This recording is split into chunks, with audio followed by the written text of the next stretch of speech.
Yes, welcome to Friday Night Recovery Living Free.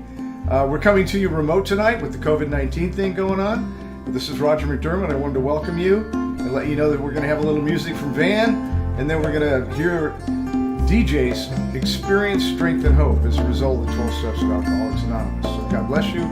Get a good night. We'll see you soon. Bye-bye.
Hello, my name is DJ. Today we're going to be talking about a topic called Just Do It, just like Nike. So first and foremost, with everything going on with COVID-19, I'm just wishing everybody well and safety and healthy, making sure that you're moving. If you're at home, just do a home workout. If you can, pick up the phone, call a friend, call a family member, and just check in with people. Right now it's a tough time for everybody, so it's all about us coming together and really loving on each other at this moment. So what I'd like to do is I want to relate the Just Do It to recovery as well as working out. So they're both very close to my heart, and I just want to be able to touch on some things and what I do for myself, and hopefully it'll help you guys out. So I've worked in the gyms for about 15 years now, and I've been in recovery for at least about 12 years, but I'm coming up on 4 years sobriety because I didn't get it the first time.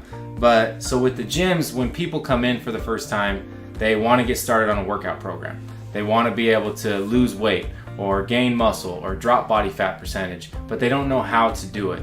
So everybody that I sign up, I get set up with a coach. That way we can help give them a program to follow to get the result that they're looking to achieve.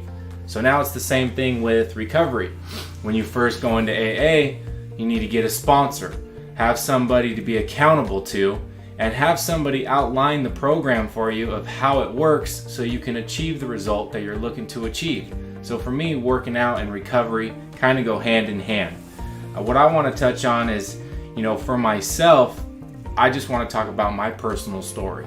So I have a sobriety date of April 26th, 2016, which I'm extremely grateful for. And now since the end of 2015, I have lost 100 pounds. So I set a goal, I was 335 pounds. I set a goal to lose 100 pounds, and I did drop down to 235. Right now I walk at about 240, so no judgments. What I'd like to talk about is being aware of your thought life and your self-talk. So I feel like it has a big part to do with making sure you're promoting positive thoughts and your self-talk to yourself is positive. Because if it's full of negativity, then you're never going to give yourself a chance to accomplish the goal that you have set forth. You want to encourage yourself and also encourage others. Now, there's a lot of forms of positive talk and negative talk for yourself as well as your thought life. And so it's just make sure that you're not beating yourself up all the time. When we first get started on a workout program, we're like, man, my goal is to lose 100 pounds. That's a big goal. Or when I was trying to get sober, I kept relapsing. I couldn't get sober, so I had a big goal in mind. But all we can deal with is today and just manage today. So I want to remind you guys that a positive thought bears ripe fruit, and a negative thought bears rotten fruit. So if you break that down, the enemy can get to us through our thoughts. So if we have negative thoughts of I cannot, I will not, I won't, then we're taking ourselves out of the game. But if we have a positive thought of I can, and this is how, and this is why, then we're actually giving ourselves a chance. Replace negative thoughts with positive thoughts. Replace I can with I cannot. Replace I will with I won't. And just as a reminder, if we fail to plan, then we are planning to fail. So make sure that you guys have a plan in place for whatever you're trying to accomplish. Now, be aware and think about what you're thinking about. We need to be mindful of our thoughts and really pay attention to what we're telling ourselves and make sure, is it from the Spirit or is it from the enemy? And when we set a goal in place, align your self-talk and your thought life with what the Holy Spirit would have for you. Things that are joyful, peaceful, freeing, right? Things that are happy, not things that are negative or condescending or self-pity or jealousy or envy or greed or any of those types of things. You need to really just be aware of it. Now, one thing that every morning when I wake up, I say, thy will, not mine, be done. So you guys can say that with me. Thy will, not mine, be done. And in that way, I know I'm aligning myself with God's will for my life. Because when DJ's in control, the wheels come off and I run it into the ground. But when I surrender and I give it to the Lord, then He helps pave the way for me one day at a time, because His mercy and His grace is good and just for today. Now, what I want to touch on, when you're setting a goal, really break down and write it down. This is kind of old school. A lot of people type stuff out. Whatever works for you is cool. But for me, I like to write down what the goal is and why is it important to me. The why is it important to you is going to be crucial, because whether it's for fitness or whether it's for sobriety or whether it's your profession or whether you're trying to meet a woman and get married, whatever it is, you need to know why you're doing what you're doing. And break it down every single day and find people to keep you accountable and keep a track of your progress that you make. Now, as far as myself, for my personal weight loss journey, I just want to share it with you guys so you understand, where I'm coming from. In late 2015, I weighed in around 325 pounds, and I'd set a goal for myself to lose 100 pounds. So I remember the moment I looked at myself for the first time with real clarity. I had clarity, I was sober, and I looked at myself and I said, man, how did I get here? I've been working in the gyms for years and I allowed myself to get to this point. So I made a decision to make a change because I was tired of living that way. And so my first workout that I actually did was 10 sets of 10. So it was a 300 rep count total, 10 sets of 10 push-ups, 10 sets of 10 body weight squats, and 10 sets of 10 crunches. And let me tell you, I was broken off for like 4 days. I could not walk because I was so heavy and I could barely move my own body weight. But in that moment, I made a decision to never let myself fall off my workout program again. And to this day, I'm still consistent. Working out is a big part of my recovery. Now, I started the strength training and incorporated weights, and I still to this day work out. I had linked up with one of my brother Will at the time, and he was my roommate, so we used to work out 5-6 days a week. He kept me accountable, I kept him accountable, and it was something that we did, and it was part of our program because we were both in sobriety and we were both working out, right? Now, it is a way of life. Now, there's going to be days where I don't want to do it. I don't want to go to the gym. I don't want to go to that meeting. I don't want to call my sponsor, right? But you just have to do it, right? That's why we're touching on this. Just do it. Don't make excuses. Don't get caught up in your feelings, because feelings aren't facts and it will pass. I promise you that. But just do it. Now, as far as my personal sobriety decision, it was April 26th, 2016. So my birthday is actually April 25th. And it was the day after my birthday. I woke up alone in my apartment on the floor, because I sleep on the floor when I pass out instead of the bed. And I went to the fridge and there was a full bottle of booze, and I looked at it and I was sick and tired of being sick and tired. And I remember that moment and I'll never forget it. I prayed, Lord, please relieve this obsession to drink and help me today stay sober. And that was all I wanted. And I grabbed the bottle and I dumped it down the sink. And since that date, I've never looked back. But for me, I was done. I made a decision to just do it, no matter what, right? And life was still in session. I didn't have a job. I didn't have any money. I was brand new to sobriety. I was super uncomfortable, but I made a commitment to myself to not pick up a drink no matter what, because I knew where that would lead me. Jails, institutions, and death. And through that, the way I got through it was when I wake up every single morning, I pray for the strength to stay sober today. And I would go and work out to be productive, and then make sure that I had my meals throughout the day, and that I was trying to search for a job. And I was trying to apply to different gyms because I've worked in the gym business for a long time, which I love to help people through fitness. And in 2016, about 4 months after I got sober, I started with the company that I currently work for now, and I'm still employed by them. I've been able to work for that company, and God has blessed me in it with different promotions and things like that, of where I can actually make a living and still help people, and it just helps myself. So it really, in return, it just helps me. But I want to touch on a fact of the no matter what. So the no matter what club. Now what that means is I don't get high, I do not get drunk, no matter what. I'm angry, doesn't matter. My feelings are hurt, doesn't matter. I got a flat tire on the truck, doesn't matter. I do not pick up a drink or a drug no matter what, just for today. Now I don't live in the future and don't live in the past. God's grace is sufficient for today, and we are meant to live in today. So that's why no matter what, we do not pick up a drug or a drink. And just keep yourself accountable, make a phone call, get out of yourself and humble yourself before the Lord. Our pride tells us that we have it all figured out, and it is a lie.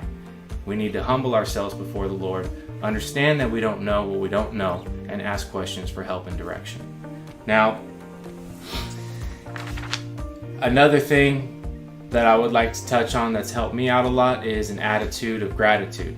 So when I'm going through it or I'm in a funk and things aren't going the way I want them to go, the way my will is, first I say, thy will, not mine, be done. And I repeat myself that to bring myself back to center and back to balance. But I'm still grateful for a lot of things. And a few of the consistent things that I'm always grateful for is number 1, my freedom. Number 2, my sobriety. And number 3, my friends and family. And no matter what I'm going through, I'm always grateful for those things. And what I personally do is I like to go down to the beach, practice a little bit of prayer and meditation. And I have a place that I like to go to where I can just disconnect. And I go down there around 8:30, 9 o'clock at night. There's nobody else around. It's just me and the Lord. And we're spending time, and I'm in a place that's peaceful, calming, and can kind of help restore me back to balance when I get out of whack. Now, the steps are the most important part for Alcoholics Anonymous. You know, getting a sponsor and working the steps. I relate it to when you join a gym, you get a coach, they develop a nutrition plan, a strength training plan, and now teach you how to do it so you can achieve that result of losing 10 pounds. Same thing. I want to get sober. Okay, get a sponsor, work the steps, all 12 in a row, and allow him to teach you how to stay clean and sober one day at a time. Or she, if you're a female. I don't think women should have male sponsors, but that's another topic. And just remember that it is a program of action and change. You know, it's like a good friend of mine, Roger, always says, action and change. If there's no action, there's no change. If there's no change, there's no action, right? So we need to be changing for the better. And that's all that for myself that I try to do each and every day is just become the best version of myself, whatever that may look like. It is a program of rigorous honesty. So you have to be 100% honest with your sponsor. You know, tell him or her everything because you cannot hold anything back. As much as you put into it is what you will receive out of it. I promise you that. It's like the verse, you will reap what you sow, right? And for me, I like to have certain verses memorized within my thought life because it helps me get through some of the tough times. And I want to share one with you guys is Philippians 4:13. I can do all things through Christ I can do all things through Christ which strengthens me. And that verse has got me through some of the toughest times of my life. Times where I was extremely nervous to accomplish something, or times when I felt alone, times when I felt broken, or, you know, my feelings got hurt and I got angry, whatever it might look like. That verse has always kept me centered. I can do all things through Christ which strengthens me, because it empowers me. You know, with God all things are possible. With man some things are possible. So where are you going to put your trust and reliance upon? God or man? I'm going to go with God because he knows better than I do. Now, I also want to remind you guys to practice contrary action, right? So we need to learn that, for myself anyways, I needed to learn that in certain situations I got what I got out of it because I put what I put into it. So I need to do something different. You know, it is more important to love than be loved. It is more important to comfort than be comforted. And just being able to practice these contrary actions, when my head tells me to do one thing, but the Spirit tells me to do another thing, I go with the Spirit. Am I perfect? No, nobody is. We're human. We have flesh. Nobody's perfect. But just try to actually pay attention to it. Is this thought coming from the Spirit, or is this coming from the flesh? Would God be pleased with me doing this, or would he be displeased with me doing this? And if we want to live in peace and harmony and have balance, our goal is to live in the will of God, because that's the only way that comes. Now, one thing that I want to remind you guys is to expect trials, to expect suffering, to expect things to not come easy. And a lot of people get tripped out on that. Like, well, no, wait, I'm supposed to get sober and then everything's smooth sailing. And that's not real. That's not life. You know, when you get sober, everything is real. Everything that you have ran from through alcohol or drugs or whatever addiction that you put in that place becomes real, and you have to learn how to step into that new territory, confront it, and get through it. And that's the only way that you can actually really do that. So my goal for you guys is to remind yourselves in hard times, just do it. Things are not going to be easy. Whether you're joining a gym and you have a goal, weight loss goal of losing weight, just do it. No excuses. You are relapsing or you want to get sober, I get it. I relapsed for 6 years before I got sober. That's some truth for you, right? But by the grace of God, on April 26th of this month, I will have 4 years of sobriety. That's not about me, it's about Him. When I tried to run things my way, I failed miserably over and over and over again. So just do it. Make a decision, develop a plan, find people to keep you accountable, and take action every single day. Don't trip on the past and don't worry about the future. God's grace is sufficient for today. I promise you that, and I wish you all well. My name is DJ, and thank you for letting me share my story with you guys.